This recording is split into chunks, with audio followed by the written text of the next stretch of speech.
வணக்கம். நான் உங்கள் அபிமான யோகாம்பால் சுந்தர். இன்றைக்கி என்ன பார்க்க போகிறோம் அப்படின்னு சொல்லி கேட்டீங்கன்னா, ஆடி வெள்ளிக்கிழமைக்கு நம்ம அம்பாள் நைவேத்தியத்துக்கு ஆடி செவ்வாய் வெள்ளி ரெண்டுமே ரொம்ப ரொம்ப விசேஷமான இது. இந்த நாட்களில் அம்பாளுக்கு இது மாதிரி பாயசம் எதாவது நைவேத்தியம் பண்ணலாம். இன்றைக்கி நம்ம என்ன பார்க்க போகிறோன்னா, கேரமல் பாயசம் அப்படின்னு ஒன்று உண்டு.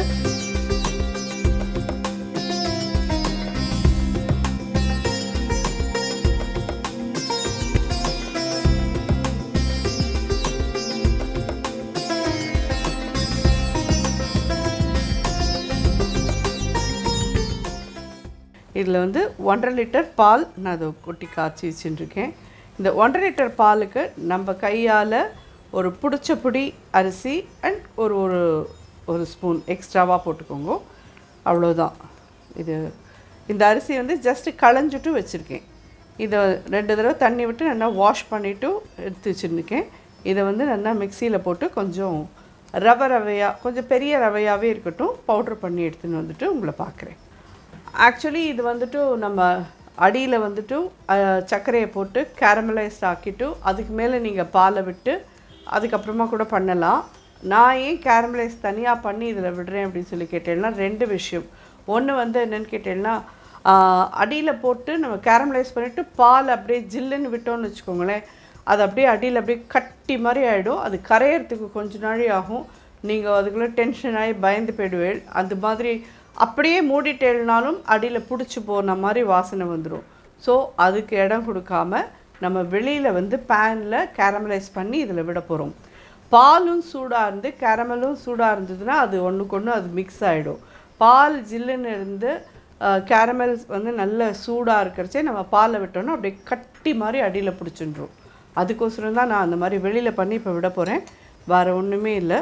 ஸோ இது 1.5 லிட்டர் பால் நல்லா குறுகி கெட்டி ஆகணும் இது. ஸோ அதே மாதிரி நிறைய பேர் மாவிளக்கு மாவுக்கு நீங்கள் அளவு சொல்லுங்கோ, மாவிளக்கு மாவு பண்ணுங்கோ அப்படிலாம் கேட்டிருந்தேன். ரொம்ப சாரி, மாவிளக்கு மாவு எங்களுக்கு ஆற்றுல போடுறதுக்கே எங்களுக்கு ஆகி வராத ஒரு விஷயம்.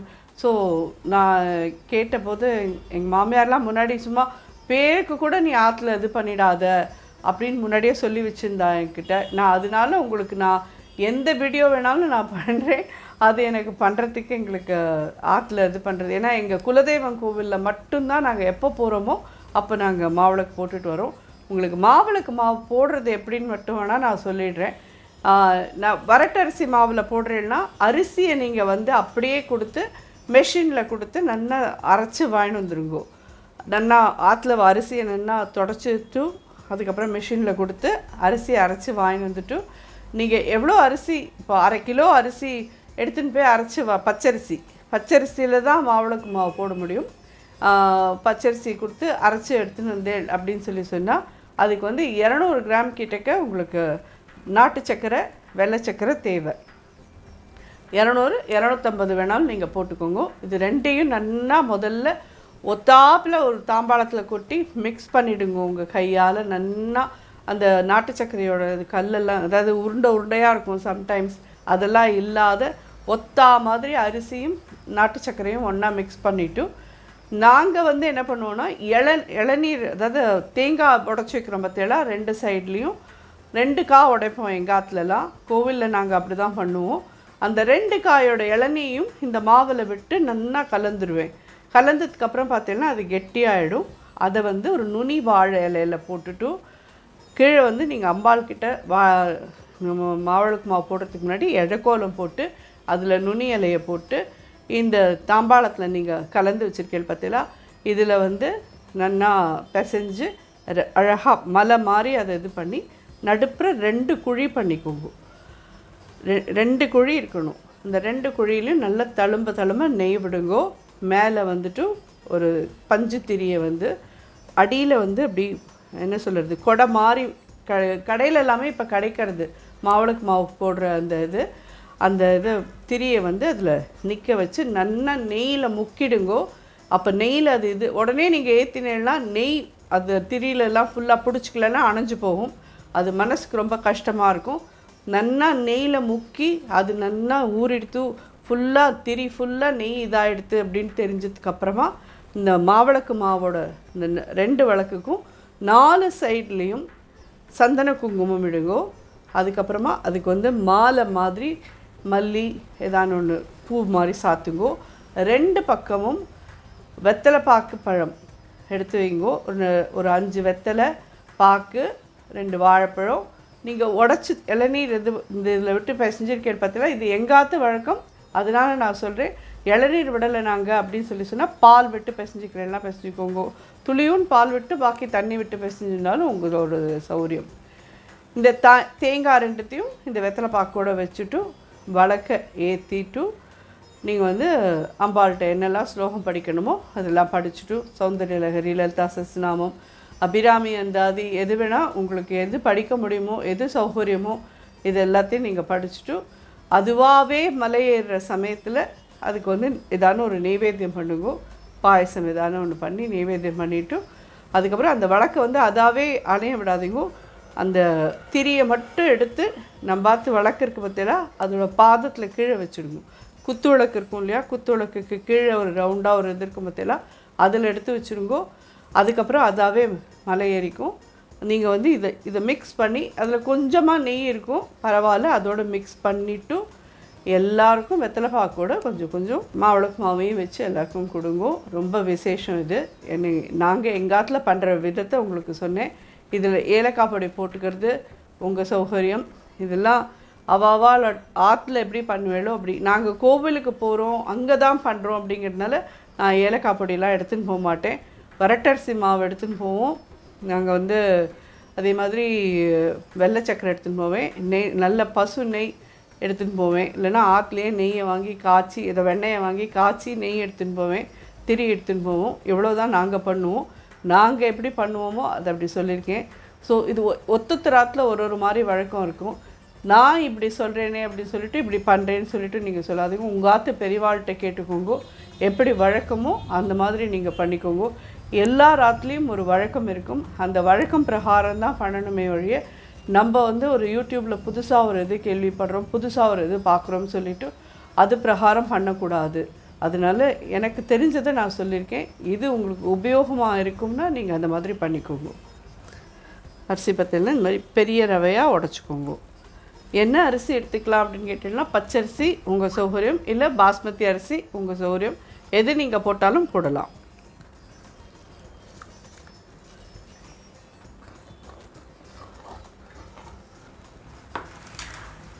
இது ஒரு கொதி வரட்டும்னு வெயிட் பண்ணுறேன், வேறு ஒன்றும் இல்லை.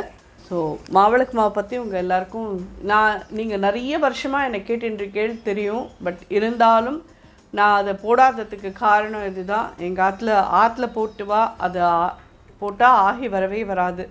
அது கண்கூட நானே பார்த்துருக்கேன். நான் அதை வீடியோவில் சொல்ல முடியாது. அதனால வந்து நான் அதை ரிஸ்க் எடுத்துக்கிறதுக்கே ரெடி இல்லை. உங்களுக்கு ட்ரையல் காமிக்கிறதுக்குன்னு கூட நான் பண்ணுறதுக்கு முடியல. ரொம்ப சாரி. ஸோ எப்படி பண்ணணும்னு மட்டும் நான் சொல்லியிருக்கேன். நீங்கள் அது பிரகாரம் பண்ணிக்கிறேன்னா பண்ணிக்கோங்க. வரட்டரிசி மாவு போடலை அப்படின்னு சொன்னால் அரிசியை நன்னா 2 தடவை களைஞ்சிட்டு ஒரு அரை மணி ஊற வைங்கோ. அதுக்கப்புறம் ஒரு துணியில் நன்னா காயப்படுங்கோ. அதுக்கப்புறம் மிக்சியில் போட்டு நன்னா பவுடர் பண்ணிவிட்டு அதை வந்து நீங்கள் மாவிளக்காவும் போட்டுக்கலாம். அது போட்டேன்னா அவ்வளோ தூரம் இளநீர் வாங்காது, இல்லை பால் வாங்காது, தண்ணி வாங்காது. ஏன்னா ஈர அரிசி அது கொஞ்சம்தான் அதுக்கு தேவையாக இருக்கும். வரட்டரிசி மாவுக்கு தான் 2 இளநீர் தேவையாக இருக்கும். இது ஒரு கொதி வந்துட்டும் அதுக்கப்புறம் இறக்கி வச்சுட்டு கேரமெல் பண்ணிடலாம். இந்த இதுக்கு எவ்வளோ தேவையாக இருக்கும் மாமி சுகர் கேரமலைஸ் பண்ணுறதுக்குன்னு சொல்லி கேட்டேன்னா 100லேருந்து 150 கிராம் வரைக்கும் நீங்கள் எடுத்துக்கலாம். ஒரு கொதி வந்துட்டு இது சின்னது பண்ணிவிட்டு எடுத்து வச்சுக்கிறேன். நான் சொன்ன மாதிரி இது நீங்கள் அடியிலே கூட பண்ணலாம். பட் அடியில் பண்ணிவிட்டு நீங்கள் பாலை ஜில்லுன்னு விடுறச்சே அது அடியில் பிடிச்சிக்கும். அதனால் நமக்கு கொஞ்சம் பேனிக் ஆகிடும். அதனால் இப்படி பண்ணி காமிக்கிறேன் உங்களுக்கு.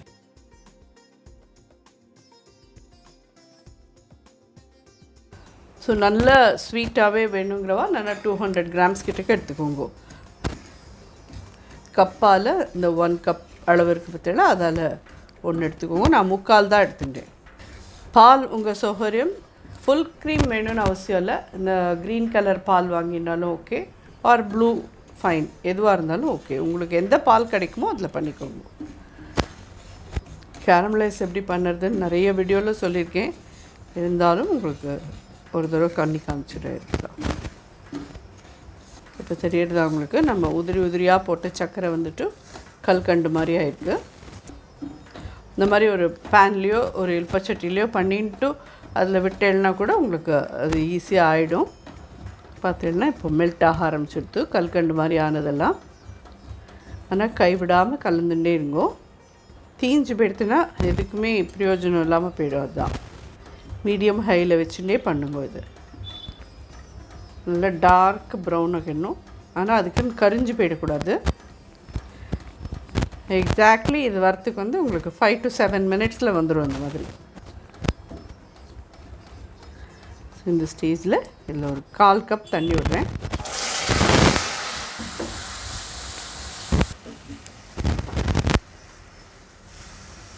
இதை வந்து இந்த பாயசத்தில் அப்படியே விட்டுடலாம்.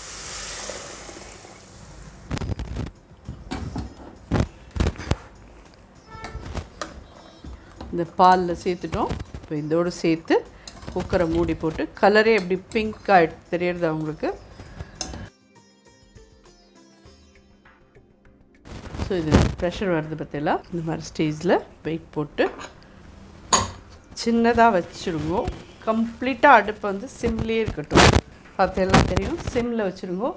சிம்மில் இது பாட்டுக்கு வந்து ஒரு 1/2 hour இது ஆகட்டும், குக் ஆகட்டும். பாக்கி சமையல்லாம் முடியறதுக்குள்ளே இது ரெடி ஆகிடும். அப்புறம் திறந்துட்டு ஏலக்காய் பொடி வேணுங்கிறோம், 2 ஏலக்காய் பொடி போட்டுக்கலாம். நம்ம இது ஆகட்டும். அந்த 1/2 hour எவ்வளோ மாமி விசில் வரும்னு கேட்குறேன்னா கடைசியில் தான் வரும். நம்ம சிம்மில் வச்சு குக் பண்ணுறதுனால 1/2 மணி 20-25 நிமிஷத்துக்கு அப்புறமா ஒரு விசில் வரும். அதுக்கப்புறம் அது தலையை இப்படி அழுத்தி பிடிச்சிருங்கோ. நான் உங்களுக்கு காமிக்கிறேன். ஸோ அது விசில் இது பண்ணி காமிக்கிறதுலாம் முடியுமா என்னன்னு தெரியல. பட் 25 minutes கழிச்சு விசில் வந்ததும் தலையை நல்லா அழுத்தி பிடிச்சிடுங்கோ. அதுக்கப்புறம் கொஞ்ச நாள் கழிச்சு திருப்பி இன்னொன்று வரும், அதையும் அது மாதிரி பிடிச்சிடுங்கோ. திருப்பி இன்னொன்று வரும், அது மாதிரி பிடிச்சிட்டு ஒரு 3 விசில் விட்டேன்னா 1/2 மணியில் ரெடி ஆகிடும். 1/2 hour கழிச்சு நம்ம பார்க்கலாம். நல்லா ஒரு 25 minutesல ஒரு 3 விசில் வந்தது. அதோட அணைச்சிட்டேன். 3வது விசில் வரத்து இந்த மாதிரி கொஞ்சம் மேலே பால் வரும். வாவ்,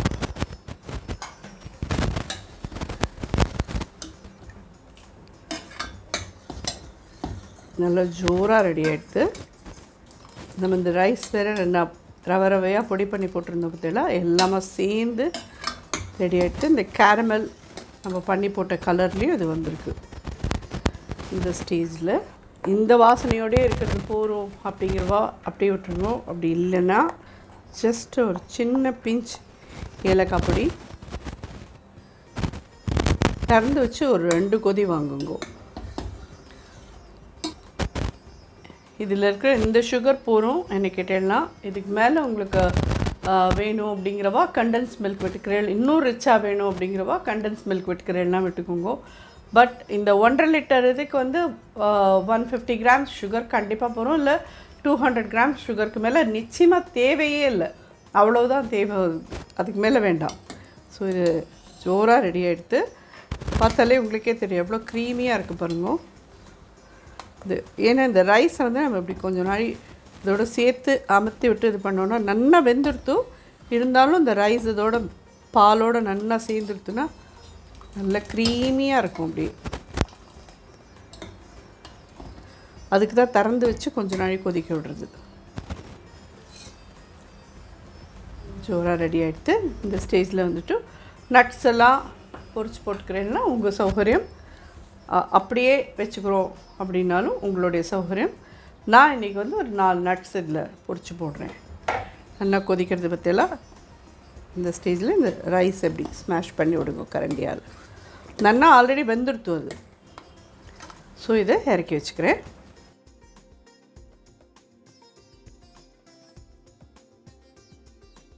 ரெண்டு டீஸ்பூன் நெய் விட்டுருக்கேன். எல்லாம் மிக்ஸ்டாக இருக்குது என்னோடய நட்ஸ் எல்லாம். பாதாம் பருப்பு, முந்திரி பருப்பு, பிஸ்தா எல்லாமே சேர்த்து மிக்ஸ்டாக இதில் இது பண்ணி போடுறேன். இதில் உங்கள் சௌகரியம், உங்களுக்கு நட்ஸ் என்ன வேணும்னாலும் போட்டுக்கோங்க. இல்லை எங்களுக்கு ஒன்றுமே வேண்டாம் நாங்கள் இப்படியே வச்சுக்கிறோம் அப்படின்னாலும் உங்கள் சௌகரியம். நல்லா அந்த சுண்டின அந்த பால்கோவா வாசனையோடு இருக்கும். இது கேரமல் நம்ம பண்ணினோம் இல்லையா, அதுக்கு தனியாக ஒரு ஃப்ரேக்ரன்ஸ் உண்டு. பால் சுண்ட காஞ்சினா அதுக்கு ஒரு தனி வாசனை உண்டு. கோவா இதில் வாசனையாக இருக்கும். ஸோ அப்படியே இருக்கட்டும்னாலும் இருக்கட்டும், உங்கள் சௌகரியம் இது.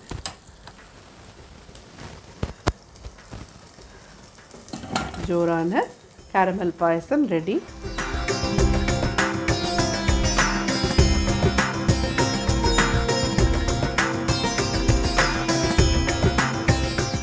ஆடி வெள்ளிக்கிழமைக்கு அம்பாளுக்கு நீங்கள் நைவேத்தியம் பண்ணிக்கலாம். இது எல்லாருக்கும் உபயோகமாக இருக்கும்னு நினைக்கிறேன். கண்டிப்பாக ட்ரை பண்ணி பார்த்துட்டு எப்படின்னு ஃபீட்பேக் சொல்லுவோம். நன்றி, வணக்கம்.